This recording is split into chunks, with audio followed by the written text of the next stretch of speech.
Seattle hockey fans, happy game day! That's right, the Seattle Kraken have another home game at Climate Pledge Arena, in which they're trying to make a little bit of history. Longest point streak, longest winning streak. So we're going to talk about all of that and more on this episode of Locked on Kraken.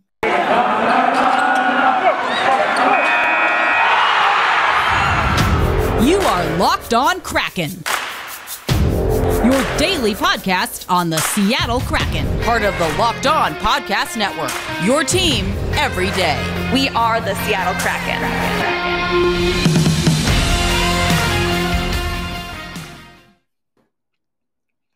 Hey everyone, thanks again. Erica Lindsay Ayala, your host of Locked on Kraken.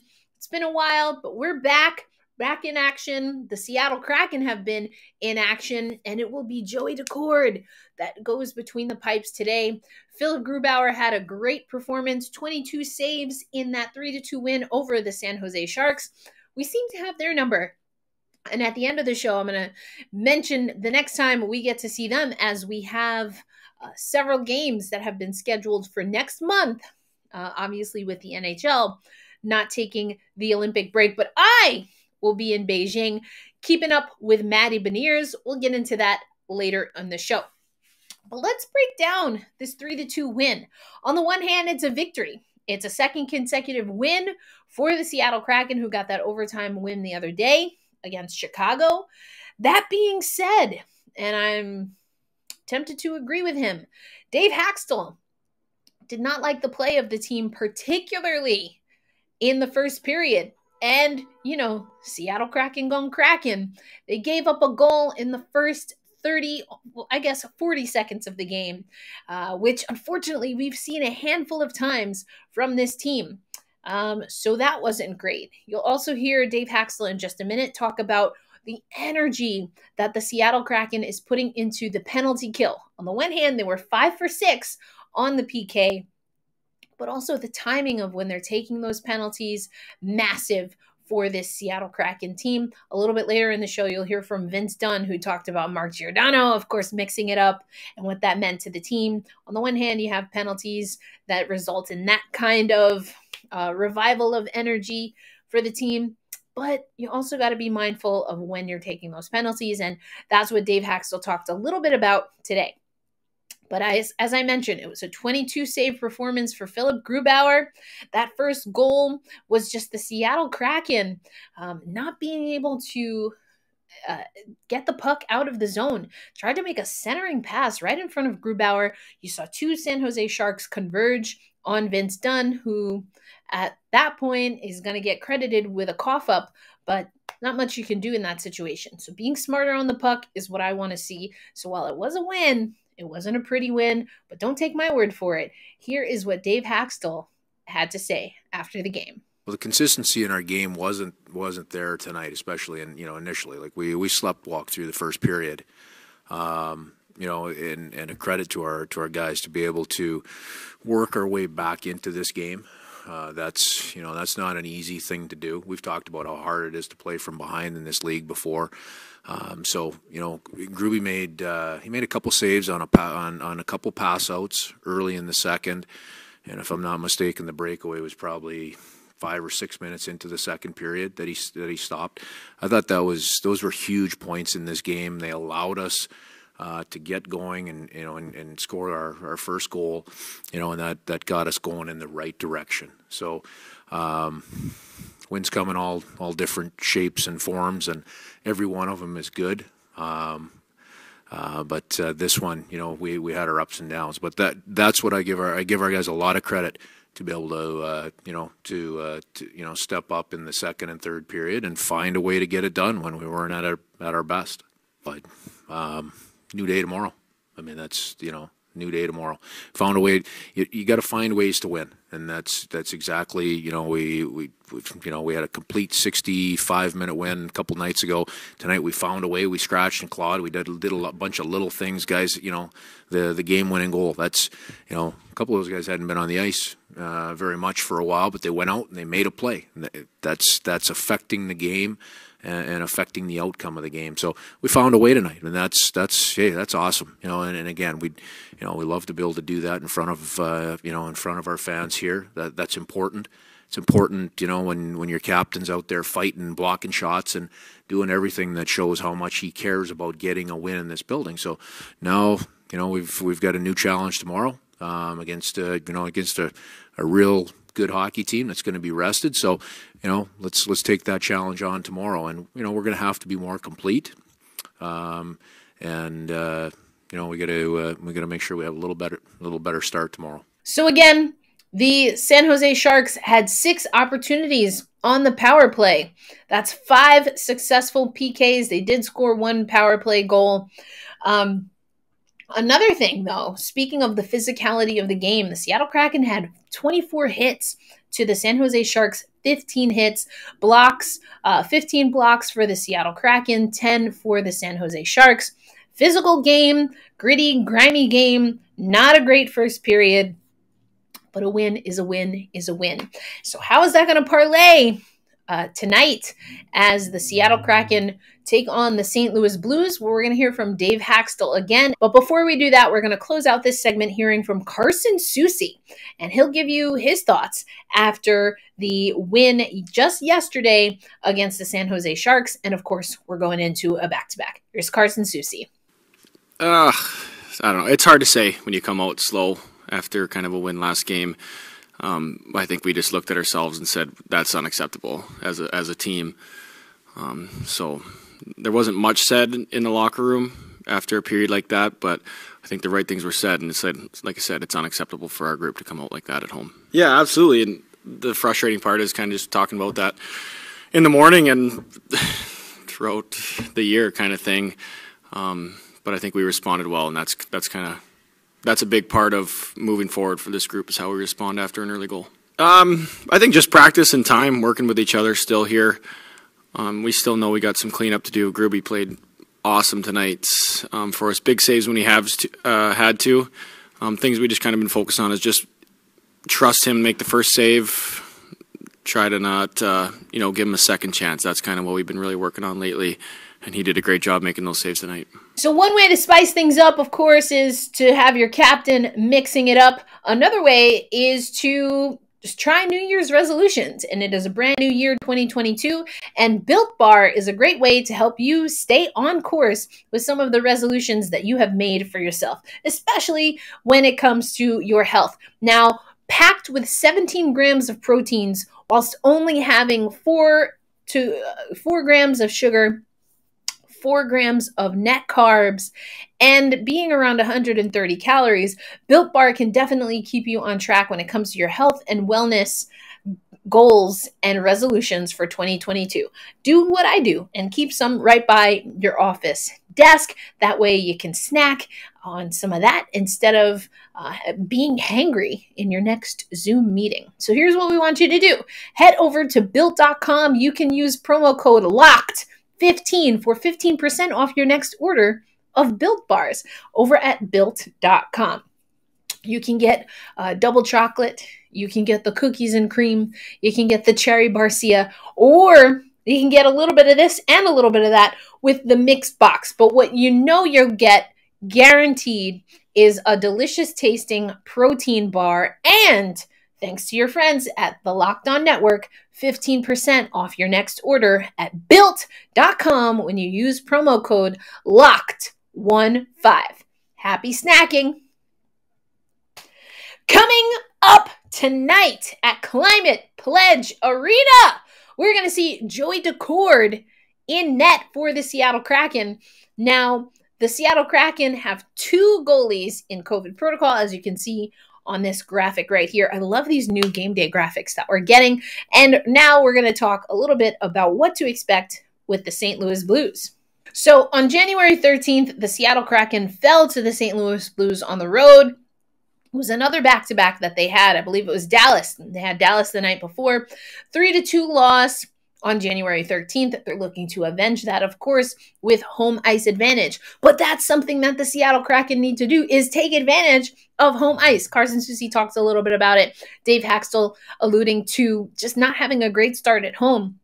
That's something that we need to see change. But let's also look at the stats. So we see that the penalty kill has been something that Dave Haxel is saying his team's spending a lot of time on the PK. And on the one hand, when you're successful on the PK, good for you. You're taking away opportunities. But that's a lot of energy that then potentially you don't have when you're at even strength or even on your own power play. And you don't want to give too many power play opportunities to the St. Louis Blues team. They have the second best power play in the league at a 29.5% clip to the Seattle Kraken's 18.1, which is 21st in the league. Also on the penalty kill, the St. Louis Blues are top 10. They have an 84.3% success rate on the penalty kill to the Seattle Kraken's 78.3%. So another thing we know is that the Seattle Kraken team gives up a lot of goals. Nearly 4 goals a game is what they're giving up, but they only score 2.67 goals per game. So that math ain't mathing if you are the Seattle Kraken. But here's what Dave Haxel had to say about the back-to-back. We don't know yet what the lineup changes will be, except, of course, we do know that Joey Daccord is going in net. Here's what Dave Haxel had to say about the unique situation of back-to-backs in this particular season and how he and the Seattle Kraken are approaching tonight's game against the St. Louis Blues. There, what can we expect as far as lineup changes for tonight from last night? Well, it's pretty early here on a back-to-back, so in terms of lineup changes, we'll determine that by tonight. Joey Daccord will go in goal. You guys have had a lot of back-to-backs this season. At this point, just having that experience with them, how much does that help this group, and what's kind of the philosophy overall of how to handle these back-to-backs? Well, back-to-backs are, they're a normal part of a regular schedule. Throughout the NHL, there's likely a few more for everybody this year. With the initial Olympic break that was in place, for us, we've still got quite a few to go as we go down the stretch. The first thing is simplicity and competitiveness on the back-to-back. Being able to come in and make sure you get going, start on time, and as I said, play a simple, hard, straight-up hockey game. Dave, any update on Jamie Alexiak's status? No, not at this time. Like I said, we'll make our lineup decisions as we go through the day, as we evaluate everybody's health coming out of last night. And that obviously includes Jamie, even though he didn't play last night. We'll do the same with him as well. When it comes to Joey Daccord, I mean, what have you all been able to kind of see or monitor of him as he's been down in the minors, and what's kind of the thought on what you expect of him today? He's played well, and he's got a good amount of time in the net in the American Hockey League and has played well. So he's had the opportunity to be here on a couple different occasions, and and this opportunity for him tonight. It's an important game for our hockey team, so we need him to go out and play with a lot of confidence. We've got to do a good job around him, giving him the structure necessary so that he can go and do his job against a team that has a lot of weapons. Right now, the Seattle Kraken are at 12-23-4, whereas the St. Louis Blues are at 23-11-5. Of course, Calle Jarnkrok, Mark Giordano, some players to watch per NHL stats today. Carson Soucy had 2 goals the other day. Ryan Donato had one of his goals disallowed for offside. I always say to watch Ryan Donato, so we'll see what happens there. Always good to see him mixing it up, and we'll see what else. You also heard Dave Haxel refer to Jamie Alexiak. He mentioned in yesterday's media or post-game media, Jamie Alexiak is ill, not officially in COVID protocol, so it's not related to COVID, but under the weather. He will be evaluated and assessed along with other players that are maybe, feeling the bumps and bruises of a back-to-back. And so that's why, with the exception of the netminder, we are at a game day decision when it comes to some of the other roster moves. Speaking of moves, have you seen Davy Jones, the new pupper for the Seattle Kraken? How do you feel about teams and having dogs. On the one hand, I think it's great. I love furry friends. I'm not as crazy as cats. That's mostly because I'm allergic to them. But I love dogs. I think they're great companions. But like logistically, I have so many questions. Like, do the players take turns taking care of the dog?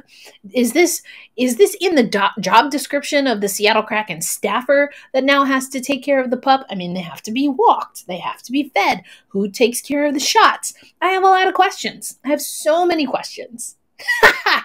Anyway, speaking of questions, I hope to answer some of your questions regarding the Seattle Kraken's schedule. That's coming up on Locked on Kraken. And of course, it's the new year, but it's the second half of the fall and winter season. So if you want to get your money right for the 2022 season, 2022 portion of the NHL season, of the NBA season, the NFL season, then betonline.ag is the place to go. With the new interface, you can use your mobile device, your laptop, your tablet, whatever you got, and enjoy the best props, odds, and wagers, not to mention your favorite Vegas casino games, all over at betonline.ag.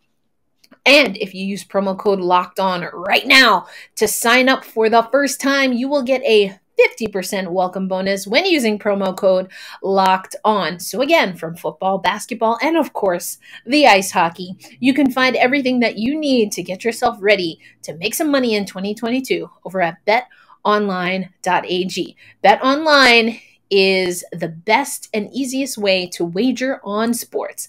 BetOnline, where the game starts.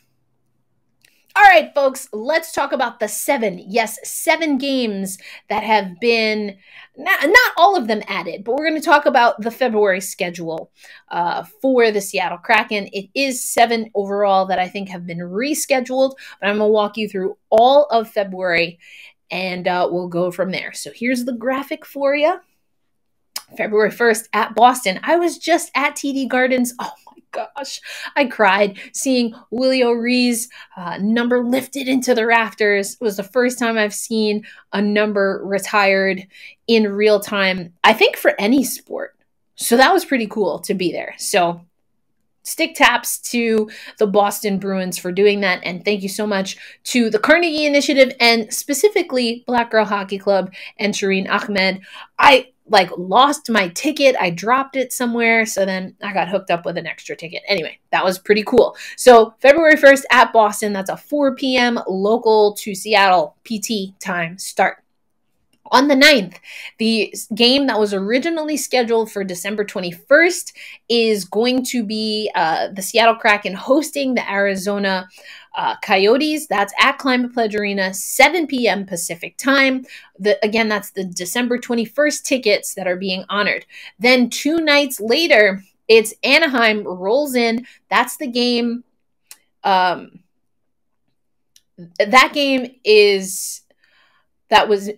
a game, that has been moved from March 25th. So in this case, it's a little bit of a switcheroo there. Then on February 14th,